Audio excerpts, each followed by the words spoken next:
why forgive? Why bother yourself with forgiving? Well, forgiveness helps you.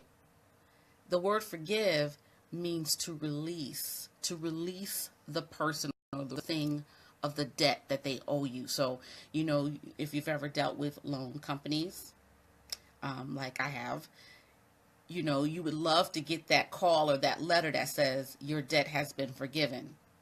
What does that mean? Well, we all know what that means. That means we don't owe anymore. That means that they have released us for whatever reason from the debt that we rightfully owed. So forgiveness is not about the other person, it's about you. So I'm going to talk a little bit about the three things that I think are that stopped me from being able to quickly forgive. And probably if it stopped me, it more than likely stopped somebody else out there too.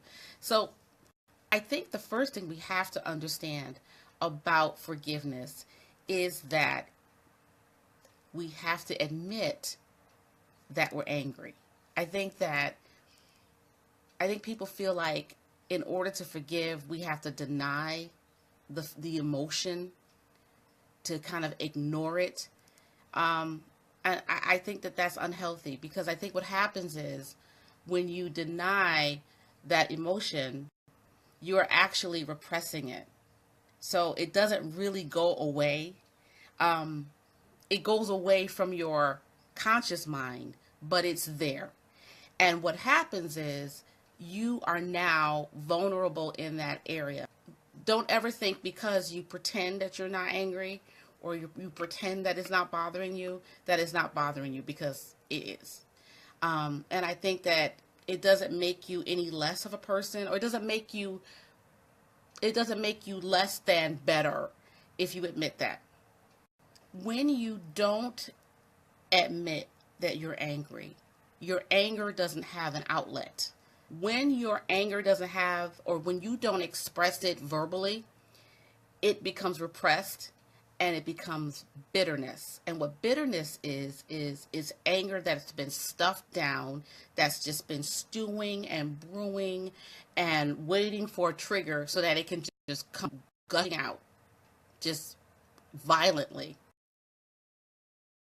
Acknowledging the loss or the fallout or the result of what that act did to your life, how it changed your current state.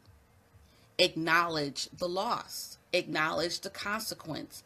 That's very important. Very, very important, because that's what the anger is connected to. I think that when we look at that, that helps us to understand, again, where our anger and our emotions are residing, where they come from. So, very simple example. If someone steals something from you, if they steal money from you, let's just make it really basic and simple. If they steal money from you, what's the immediate loss? What's the loss? The immediate loss. Money. You lost your money. That's the immediate loss. What's the consequence of that loss? So the loss is your money is gone, or that amount of money that they stole is gone. The consequence of that theft is now you lack. The result of the lack is that you can't get the things that you need. So perhaps that money was reserved to pay your child's tuition. And now, because of that loss, the consequence of that loss is you cannot pay, or you don't have the money to pay your child's tuition. And so it becomes a ripple effect. That's where the pain and the anger comes in, when you start to realize the extent of the damage or the consequence or the fallout that this one person managed to cause because of their act. That's where that pain is. So you need to acknowledge that piece. The next step is really important. We have to allow ourselves to feel vulnerable in that. Now, what does that mean? Well, what that means is that we have to release all of that mental workings. Well, what if this happened?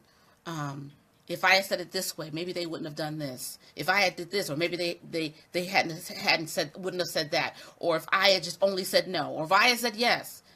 We have to release all of that. There will come a time in the process where you do need to look at your actions, but not in the beginning. In the beginning, if you start trying to do that before you go through the right steps, you will find yourself sucked back into that initial scarring, jarring, painful incident, and you'll just be stuck in this cycle of reliving and rehashing. But in the beginning stages, it's important to let that all that reasoning go. And I think as women, that's really hard for us because we like to fix things. That's just our nature. We're nurturers. We like to be able to bring comfort and relief. But in the beginning stages of forgiveness, that you're going to have to be vulnerable and understand that this is not the time to revisit. This is the time to kind of get ourselves to a place where we can release the hurt and reconcile what we've lost.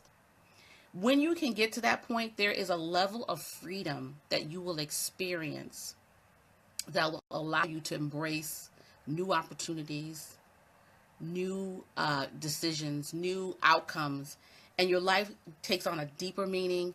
You're able to explore in a more full way, and you're able to embrace what is coming next. One of the things about unforgiveness, which is so damaging and hurtful, is that you can't embrace the good that's coming next because you're trapped in the pain of the past and your unwillingness to forgive. You need to find a way to get that heart to a place where it is healed, so that you can go back to those experiences and look at them and look at the memories, because you don't forget. This whole forgive and forget thing is a fallacy. You can forgive, but you don't forget. You don't forget a memory unless something has happened traumatically to you. You remember things that happened to you. But when you forgive, when you release the debt that's owed to you, when you are sitting in a position of wholeness and a healed heart, then you can look at that memory or go back in your mind and reflect on that incident without it triggering you, without the sting of that pain that you felt when it first happened. You can go back and look at it from a perspective of maturity and wholeness.